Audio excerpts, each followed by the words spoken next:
আমি মনে করি আমি হচ্ছে একটা কচ্ছপ। কচ্ছপ একদিন না একদিন তার গন্তব্যে পৌঁছাবে। So slow and steady wins the race. এটা আমরা ছোটবেলা থেকেই পড়েছি। সো এই কথাটা আমি সবসময় মাথায় রাখি। যার জন্য হচ্ছে ৮ বছর যাবৎ মিডিয়ার জার্নি হওয়া সত্ত্বেও এখন আমাকে চিনছে মানুষজন। আমি তো নতুন না আসলে। আমি বলব আমি নতুন না। আমার প্রায় মিডিয়ার জার্নি ৭ বছর হয়ে গেছে। সো আমি হয়তো মানে এখন আমাকে মানুষজন চিনছে প্রায় ৬ মাস যাবৎ বা ৭ মাস যাবৎ। বাট আমি কিন্তু ৭ বছর যাবৎ আমার জার্নিটা চলছে। অ্যাজ এ শিশু শিল্পী হিসেবে আমি কাজ শুরু করেছিলাম। সো শিশু শিল্পী থেকে বলব আমার জার্নিটা ৭ বছর যাবৎ। সো নতুন না। তবুও অনেকে বলে যে, "তুমি তো ভালো, ভালো কাজ পাচ্ছ বা ভালো, ভালো ডিরেক্টরদের সাথে কাজ করছো নতুন অবস্থায়।" তখন আমি এটাই বলে দিই যে, "আমি তো নতুন না। আসলে আমি কাজটা আমার স্টার্টিংটা শুরু হয়েছিল শিশু শিল্পী হিসেবে।" স্যান্ডেলিনা সো রূপচর্চায় আভিজাত্য। আমি আলহামদুলিল্লাহ অনেক বেশি ব্যস্ত। ইভেন অনেক মানে পরিচিত ভাই ব্রাদারদেরকেও হচ্ছে ডেট দিতে পারছি না কাজের। সো আ মানে কাজের জন্য ওরা চাচ্ছে যে ডেট দাও, একটা ডেট দাও বাট পারছি না। সো আমি এত ব্যস্ত, এত তাড়াতাড়ি হয়ে যাবো এটা হয়তো মানে উপরওয়ালারই ইচ্ছা। সো আমি খুবই হ্যাপি আলহামদুলিল্লাহ।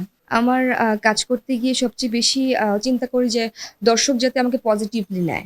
মানে দর্শকের নেগেটিভিটি না এই জিনিসটা আমি খুব ভয় পাই, খুব ভয় পাই।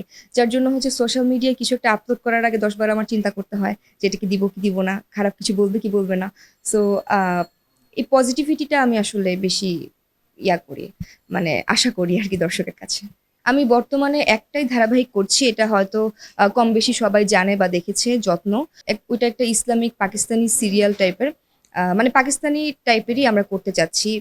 ওই টাইপের মানে বাংলাদেশের বাট থাকে না কিছু ইসলামিক কথাবার্তা, দোয়া এই জিনিসগুলো নিয়ে না কোনো সিরিয়াল আসলে বাংলাদেশে নেই।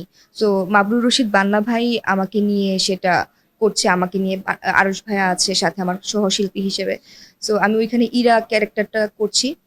আশা করি সবার ভালো লাগছে বা ভালো লাগবে যারা দেখেননি। আমি তো এখন পারিবারিক গল্পই বেশি করছি। যেমন 'যত্ন' একটা পারিবারিক সিরিয়াল। ওইটা ইসলামিক প্লাস পারিবারিক সিরিয়াল। তারপর হচ্ছে আমার যত নাটক এখন করছি, কিছুদিন আগে বান্না ভাইয়ের একটা নাটক করলাম 'লাভ স্টোরি 94'।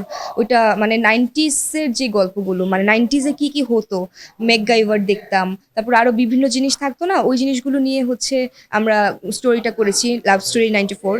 আ তো ওইটাও পারিবারিক গল্প। তারপর কিছুদিন আগে করলাম হচ্ছে আ তোমায় রঙা তোমায় উড়াবো রঙে এই টাইপের একটা নাম ছিল। তো ওইটাও বান্না ভাইয়ের ছিল। তো ওইটাও হচ্ছে মানে পারিবারিক। তো পারিবারিক, রোমান্টিক, স্যাড মানে বিভিন্ন ধরনের গল্পই আমি কাজ করছি। আমি আসলে একজন শিল্পী। সো আমি চাই যে আমি প্রত্যেকটা চরিত্রে সুন্দর করে ভাঙতে। আর সব চরিত্রই আসলে আমার কাছে খুব ইম্পোর্টেন্ট। সব চরিত্রই আমার কাছে ভালো লাগে। তো সব চরিত্রে নিজেকে ফুটাতে চাই। ডিরেক্টর যেভাবে চায় আরকি আমাকে।